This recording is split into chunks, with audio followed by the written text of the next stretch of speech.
आप सभी को नमस्कार। सबसे पहले रामानुजन कॉलेज का हार्दिक आभार, मुझे आप सबसे जुड़ने का अवसर मिला। मेरा नाम विवेक मणि त्रिपाठी है। मैं अभी चीन के क्वांगतुंग विदेशी भाषा विश्वविद्यालय के दक्षिण एशियाई भाषा व संस्कृति विभाग में असिस्टेंट प्रोफेसर हूँ। यहाँ मैं हिंदी भाषा एवं साहित्य एवं भारतीय संस्कृति का अध्यापन करता हूँ। चीन में मुझे 10 वर्ष हो गए रहते हुए, और चीन में हिंदी अध्यापन करते हुए 6 वर्ष हो गए। आज जो मुझे विषय मिला है वह है मध्यकालीन साहित्य एवं संस्कृति। तो सबसे पहले हम बात करेंगे कि संस्कृति कहते किसे हैं। क्री धातु से 3 शब्दों का निर्माण हुआ: प्रकृति, संस्कृति और विकृति। प्रकृति का अर्थ हुआ किसी भी वस्तु का, किसी भी व्यक्ति का, पदार्थ का मूल रूप, और विकृति का अर्थ हुआ किसी भी वस्तु व्यक्ति का खराब रूप, और संस्कृति का अर्थ हुआ समकृति। तो इसका अर्थ हुआ कि परिमार्जित रूप, किसी भी वस्तु का, किसी भी व्यक्ति का परिमार्जित रूप का संस्कृति कहलाता है। तो यदि हम देखें तो संस्कृति जो होती है वह किसी भी सभ्यता की, किसी भी समाज का, किसी भी राष्ट्र की आत्मा होती है। यदि हमें किसी सभ्यता के बारे में, किसी समाज के बारे में जानना है तो सबसे पहले हम क्या करेंगे, हम वहाँ की संस्कृति को देखेंगे, वहाँ की सभ्यता को देखेंगे। अब सभ्यता संस्कृति क्या है? तो सभ्यता जो है वह बाह्य रूप है और संस्कृति जो है वह अंतर रूप है। जैसे नारी का सम्मान करना, परोपकार की भावना रखना, असत्य नहीं बोलना, ये सब संस्कृति के अंग हैं।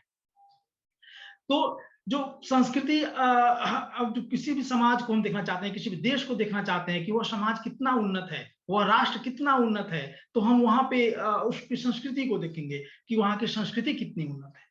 और जो हमारी संस्कृति है, भारतीय संस्कृति है, वह विश्व में अनूठी है।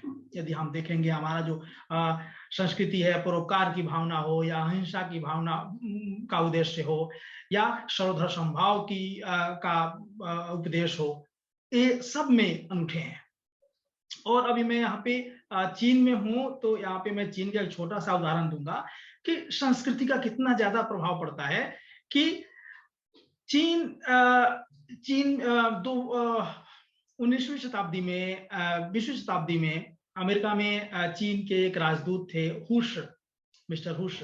तो श्री हुश ने कहा था कि भारत ने चीनी सीमा पर एक भी सिपाही भेजे बिना 2000 वर्षों तक सांस्कृतिक रूप से चीन पर राज किया है।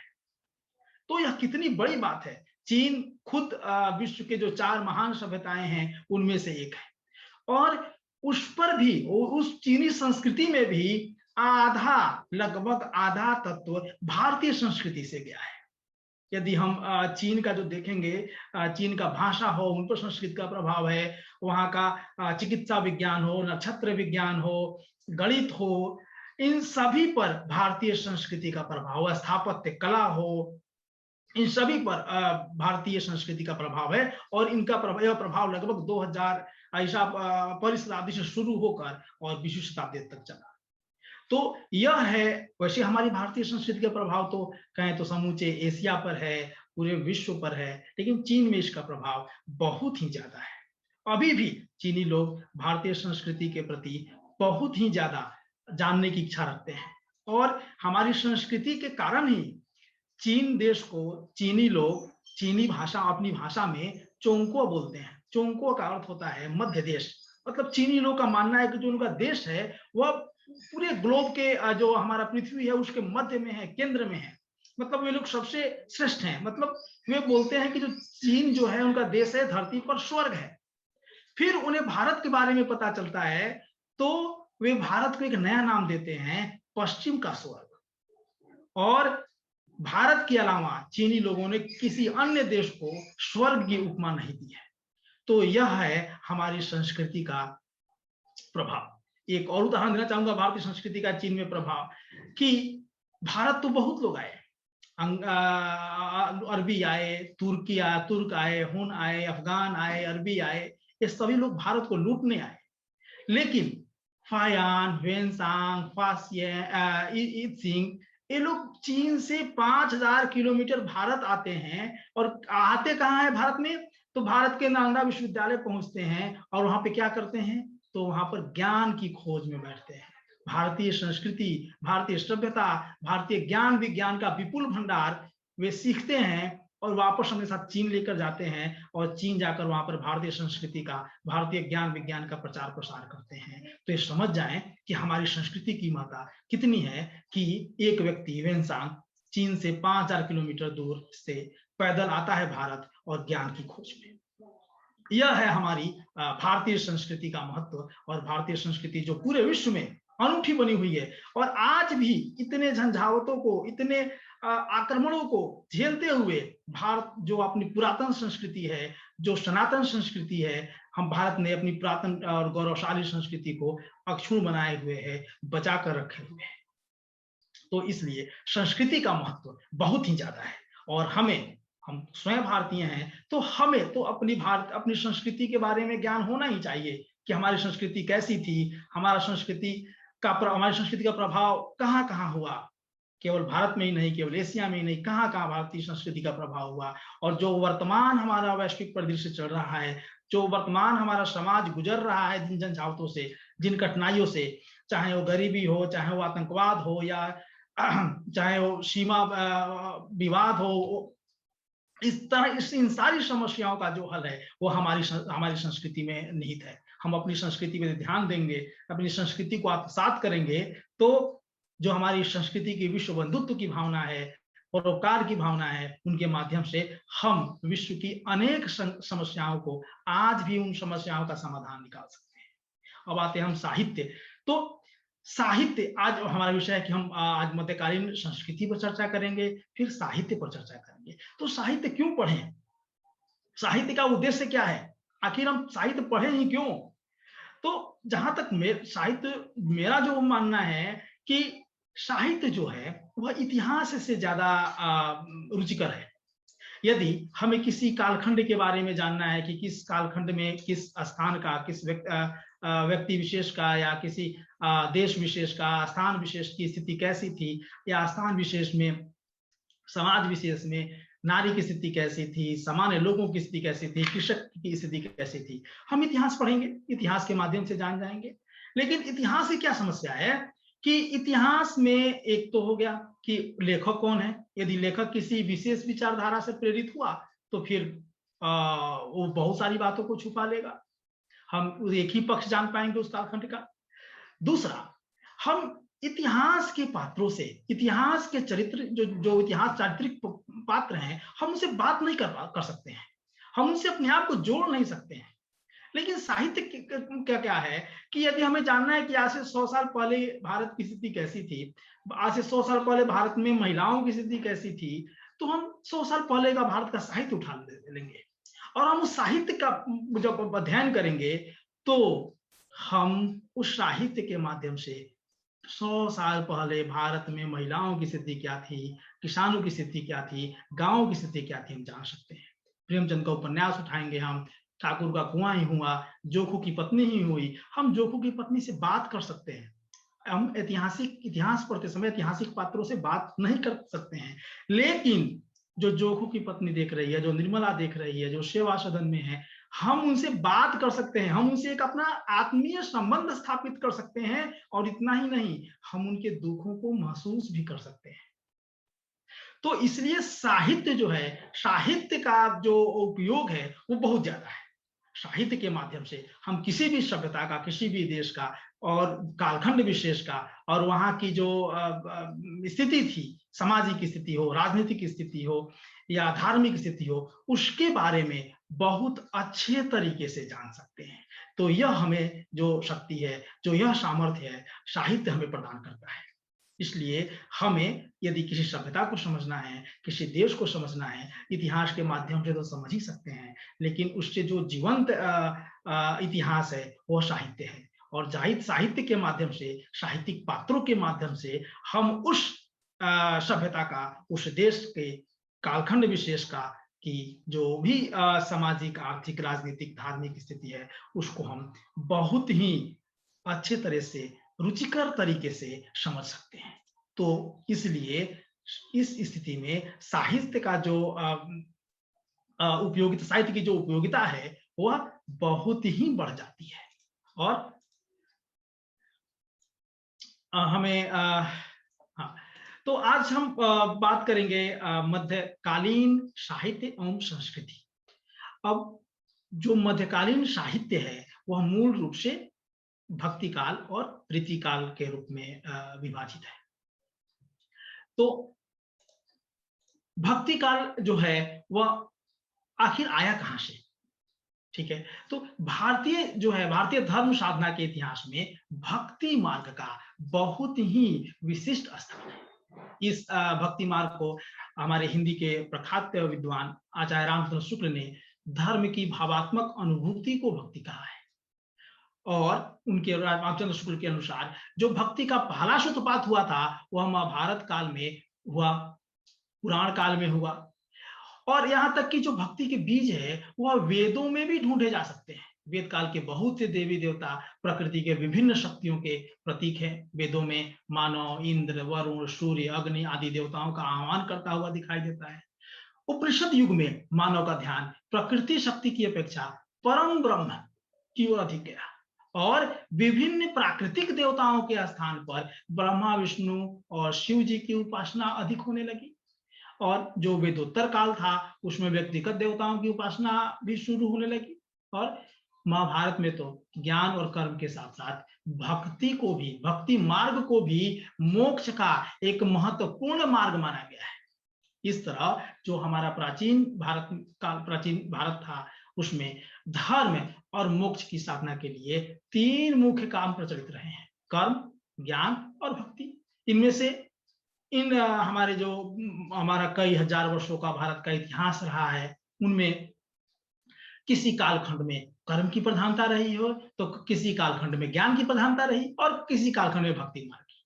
जैसे उपनिषद काल में, जब उपनिषद युग था, उस समय ज्ञान की प्रधानता ज्यादा थी। तो जो ब्राह्मण काल आया, उसमें कर्म की प्रधानता ज्यादा हो गई और ब्राह्मण काल में तो कर्म पर अधिक बल दिया गया और कर्म कांड का विस्तार भी हुआ।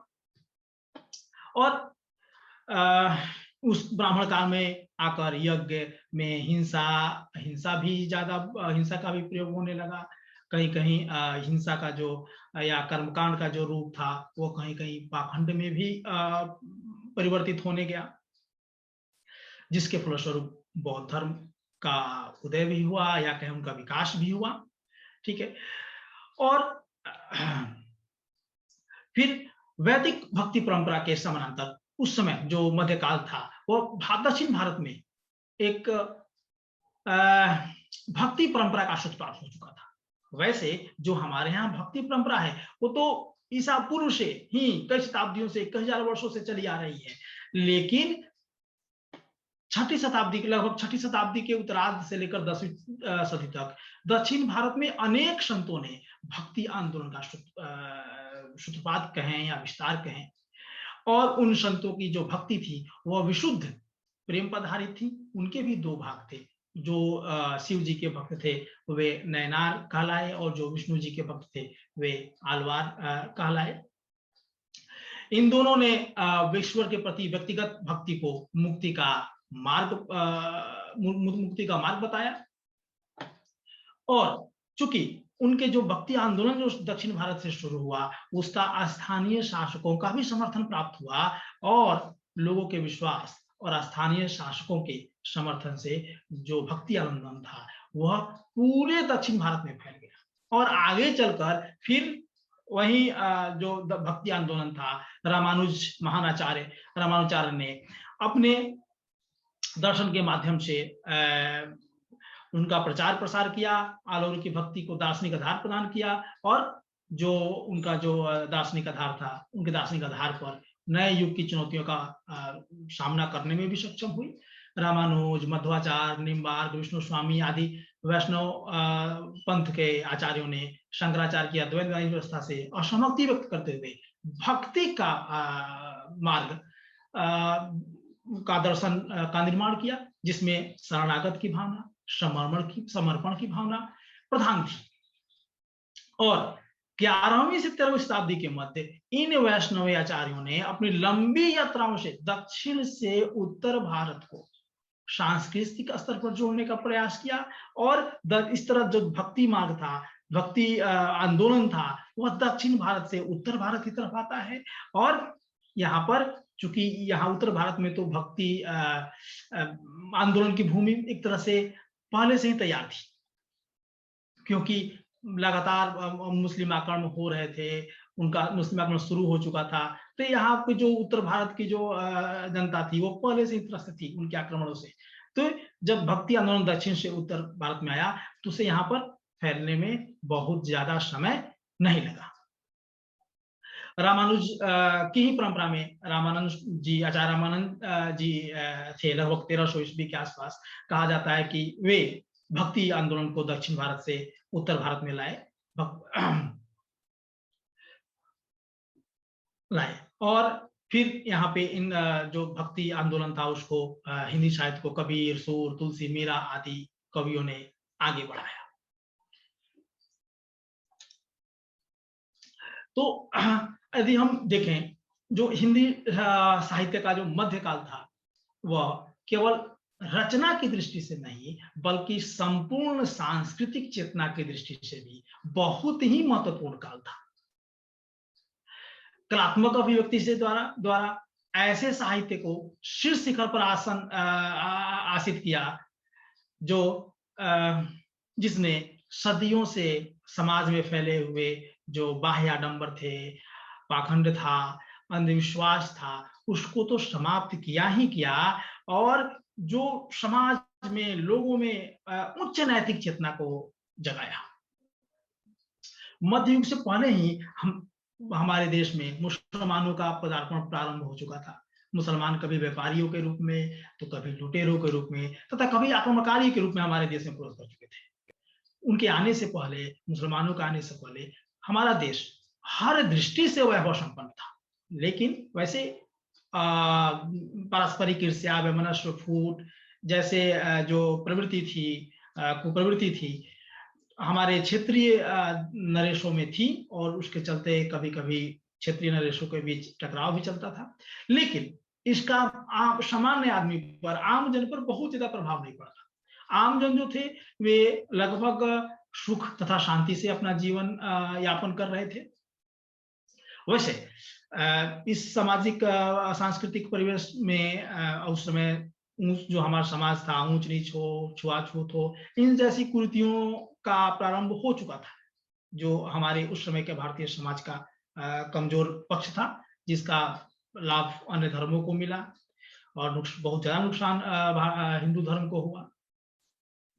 और उस समय के जो बाहर से जो मुस्लिम लुटेरे आ रहे थे, वे एशिया के उन भागों से आ रहे थे जहां उन्हें 2 वक्त का भोजन भी प्रकृति ने प्रदान नहीं रखा था।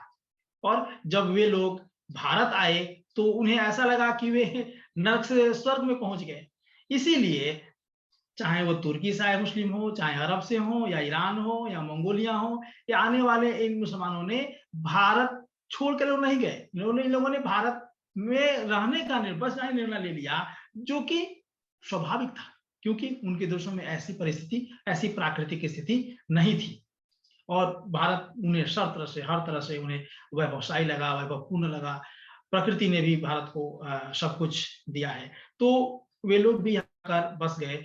और लेकिन बस तो गए, लेकिन उन्होंने, मुसलमानों ने जनमानस की भावनाओं का हर प्रकार से पूरी तरह भरपूर रूप से भय दोहन किया। और इस भय दोहन का क्या हुआ कि भय दोहन का परिणाम यह हुआ कि जनता के पास, हिंदू जनता के पास, विशेषकर हिंदू जनता के पास, उनके पास कोई आशा की किरण नहीं थी। तो ऐसी स्थिति में क्या हुआ? ऐसी स्थिति में उन्हें भगवान का प्रार्थना करना ज्यादा अच्छा लगा। तो जैसे ही कवियों ने जनता की जो उस समय के कवि थे, उस समय के जो सामाजिक परिवेश को देखा, उसके अनुसार उन्हें जब वो आशा की कोई किरण नहीं दिखी, तो उन्होंने भक्तिपूर्ण काव्य की रचना शुरू की और लोगों को भी लगा कि अब भगवान ही सहारा है। तो ऐसी स्थिति में भक्ति साहित्य बहुत ज्यादा प्रसिद्ध होने लगा। वैसे भारत में हमारे हिंदी साहित्य में जो भक्ति युग है हमारा, भक्ति युग को स्वर्ण युग कहा जाता है। लेकिन यहाँ पर बहुत ही हाँ, यहाँ पर भक्ति काल में को स्वर्ण युग की मान्यता दी जाती है। तो यहाँ पर एक बहुत ही रुचिकर तथ्य यह है कि भक्ति काल को जिन जिन कवियों ने स्वर्ण युग बनाया, वे प्रायः सभी कवि लगभग समाज द्वारा उपेक्षित रहे हैं। जैसे चाहे वो गोस्वामी तुलसीदास जी हों, गोस्वामी तुलसीदास के जन्म लेते हैं उनके माता पिता ने उनका परित्याग कर दिया, क्योंकि उनकी कुंडली के अनुसार उनके खराब नक्षत्र में उनका जन्म हुआ था, तो उनको अवांछनीय संतान माना गया। मलिक मोहम्मद जैसी जायसी क्रूरता के कारण शेरशाह सूरी के दरबार में अपमानित होते थे। कबीर दास जी का भी जो था, उनको सामाजिक उतनी मान्यता नहीं मिल पाई। सूरदास जी तो अंधे थे ही, तो उनके लिए, अंधे व्यक्ति के लिए दुनिया का होना या न होना एक समान है। मीराबाई राज परिवार में रहते हुए भी उन्हें हर प्रकार की नकारात्मकता का सामना करना पड़ा, चाहे वो उपेक्षा हो, घृणा हो, तिरस्कार हो, अपमान हो, यहाँ तक कि उन्हें जहर देकर मृत्यु तक पहुंचाने की भी कोशिश की गई। और बदले में इन लोगों ने, जिन्हें हमारे समाज से तिरस्कृत किया गया, अपमानित किया गया, उपेक्षित किया गया, इन कवियों ने हमें क्या दिया? इन कवियों ने हमें जो हमारा जो सबसे भारतीय जो भारत का इतिहास है, वो उसका सबसे जो हर दृष्टि से जो सबसे खराब समय रहा है, सबसे संक्रमण काल रहा है, वो मध्यकाल रहा है। चाहे वो सांस्कृतिक दृष्टि से हो, या आर्थिक दृष्टि से हो, या राजनीतिक दृष्टि से। और इन सभी जो समाज, जो हमारे कवि हैं, जो भक्ति काल के कवि थे, जो समाज द्वारा उपेक्षित किए गए थे, अपमानित किए गए थे, उन्होंने अपनी उदारता का परिचय देते हुए पूरे हमारे देशवासियों को ही नहीं कहीं तो पूरे विश्व को एक चिंतन का, एक भक्ति मार्ग का अमृत प्रदान किया, जिसके माध्यम से उस संक्रमण काल से भारत की जो जनता थी, विशेषकर जो हिंदू जनता थी, उन्हें निकलने में आसानी हुई और सरलता से वे लोग चल रहे हैं। अब मध्यकाल की मध्यकालीन साहित्य की सीमा के बारे में भी विद्वानों में तो थोड़ा बहुत मतभेद भी है। तो वैसे जो सभी लोगों द्वारा जिसकी स्वीकार्यता है, उसमें हिंदी साहित्य के जो मध्यकालीन साहित्य है, उसको दो भागों में बांटा जाता है। एक पूर्व मध्यकाल, जिसे भक्ति काल कहते हैं, जो लगभग 14वीं शताब्दी से 17वीं शताब्दी के मध्य तक, 14वीं शताब्दी के मध्य तक। और दूसरा जो उत्तर मध्यकाल है, जिसे रीतिकाल भी कहा जाता है, वह 17वीं शताब्दी से 19वीं शताब्दी तक माना जाता है। 14वीं शताब्दी ईस्वी के अंतिम समय में हिंदी साहित्य रचना के क्षेत्र में बहुत ही युगांतकारी सिद्ध हुआ। हिंदी साहित्य जो आदिकाल का साहित्य, अपभ्रंश भाषा के साहित्य का प्रभाव है, और आदिकालीन साहित्य की दो प्रमुख प्रवृत्तियां, नाथ सिद्धू की रसमयी साधना एवं लौकिक रस की नीति श्रृंगारिक रचनाओं का भक्ति साहित्य में अपूर्व समन्वय हुआ, और इस योग से एक महान साहित्य का सृजन हुआ। भक्ति साहित्य में जहां एक और उच्चतम धर्म की व्यवस्था दिखती है, वहीं उसमें दूसरी तरफ उच्च कोटि के कवित्व का भी दर्शन होता है। साथ ही साथ यदि हम कहें तो भक्ति साहित्य में भाव, भाषा, कला सभी दृष्टियों से भक्ति साहित्य श्रेष्ठतम कहा जा सकता है। अब यदि हम किसी भी साहित्य को जानना चाहते हैं, तो हमें सबसे पहले तत्कालीन साहित्य की जो परिस्थितियां थी, उसके बारे में हम निश्चित रूप से जानना होगा हमें। क्योंकि जो कबीर ने लिखा, जो रामचरितमानस में लिखा गया, या कवि भूषण ने लिखा, आज कवि भूषण जी ने, जो महाकवि भूषण जी ने लिखा, या बिहारी दास ने लिखा, उन्होंने ऐसा क्यों लिखा? क्योंकि जो साहित्य होता है वो तो समाज का दर्पण होता है। समाज और साहित्य एक दूसरे से अलग नहीं हो सकते हैं। साहित्य में वही होता है जो समाज में होता है। कवि जो अनुभव करता है, लेखक जो देखता है अपने आसपास के समाज में, उसी का प्रतिबिंब सही साहित्य में आता है। तो हम साहित्य को यदि जानना चाहते हैं, समझना चाहते हैं, तो हम उस समय की जो परिस्थितियां के बारे में निश्चित रूप से हमें जानना होगा। तो यदि हम मध्यकालीन साहित्य को जानना चाहते हैं, मध्यकालीन संस्कृति को जानना चाहते हैं, तो हमें उस समय की जो परिस्थितियां हैं उसे जानना होगा। उस समय का जो साहित्यकार था वह किस सामाजिक परिवेश में रहता था, क्योंकि वह जिस सामाजिक परिवेश में रहेगा उसी के अनुरूप वह साहित्य का निर्माण करेगा, सृजन करेगा। ये भी कह सकते हैं कि साहित्य जो है वह समाज का परिधान है, जो जनता के सुख दुख, जनमानस के सुख दुख, हर्ष विषाद के ताने बाने से बुना जाता है।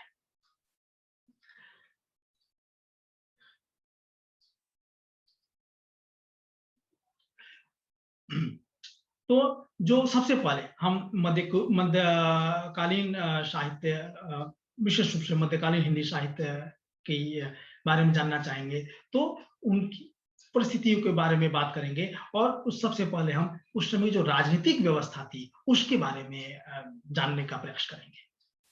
भारतवर्ष के इतिहास में जो मध्य युग था, मध्यकालीन समय था, वह बहुत ज्यादा घोर राजनीतिक अव्यवस्था और दो सभ्यताओं, दो संस्कृतियों के संघर्ष का समय कह सकते हैं। तत्कालीन समय में चारों ओर व्याप्त अशांति के वातावरण ने अपना आधिपत्य स्थापित कर दिया था। भारतीय समाज का राजनीतिक पतन तो प्रारंभ तो संभवतः तभी हो चुका था जब भारत में छोटी छोटी रियासतों की स्थापना हुई थी, लेकिन परंतु आगे आने वाले संघर्षों ने तो चारों ओर पूरे देश में निराशा और क्षोभ ही पैदा कर दिया। इससे पहले भी संघर्ष होते आए, लेकिन वे एक ही संस्कृति के अनुयायियों के बीच थे। किंतु मध्यकाल में मुस्लिम इस्लामी आक्रमण के बाद हिंदू और मुसलमान नामक दो पूरी तरह से विभिन्न संस्कृतियों के बीच संघर्ष आरंभ हो गया। उस समय जो हमारे देश की केंद्रीय शक्ति थी वह लगभग पूरी तरह क्षीण हो चुकी थी। विदेशी लगातार होने वाले विदेशी आक्रमण भारत की सीमा को प्रताड़ित कर रहे थे। वैसे तो भारत पर लगभग 7वीं शताब्दी में ही आक्रमण, अरबों द्वारा आक्रमण शुरू हो चुके थे, लेकिन वो जो आक्रमण थे वे तो भी आक्रमण राजनीतिक थे, लेकिन वे राजनीतिक आक्रमण थे। यहाँ पर हमें ध्यान देना होगा। जो 7वीं शताब्दी में हुआ वह आक्रमण जो हुआ भारत पर, वह पूरी तरह से राजनीतिक आक्रमण था। लेकिन जब 10वीं शताब्दी के बाद जब भारत पर आक्रमण शुरू हुआ, इस्लामी आक्रमण, तो वह मूल रूप से भारतीय धर्म, भारत के धर्म और संस्कृति पर आक्रमण था। उस आक्रमण का मूल उद्देश्य था भारतीय संस्कृति, भारतीय धर्म को विनष्ट कर कर यहाँ पर इस्लामी संस्कृति, इस्लामी धर्म का स्थापना करना। राजनीतिक दृष्टि से उस समय भारत में मुस्लिम साम्राज्य के क्रमिक उत्थान का समय था। दिल्ली में क्रमशः विभिन्न मुगल वंशों की व्यक्ति राजगद्दी पर प्रतिष्ठित हुए और उनका पतन भी हुआ। राजनीतिक परिस्थितियों में अव्यवस्थित होने से तत्कालीन जो भारतीय संस्कृति थी वह अनेक रूपों में विभाजित हो गई। लेकिन और राजनीतिक दृष्टि से जो मध्यकालीन युग था वह बहुत ही विकृत रूप धारण किए था।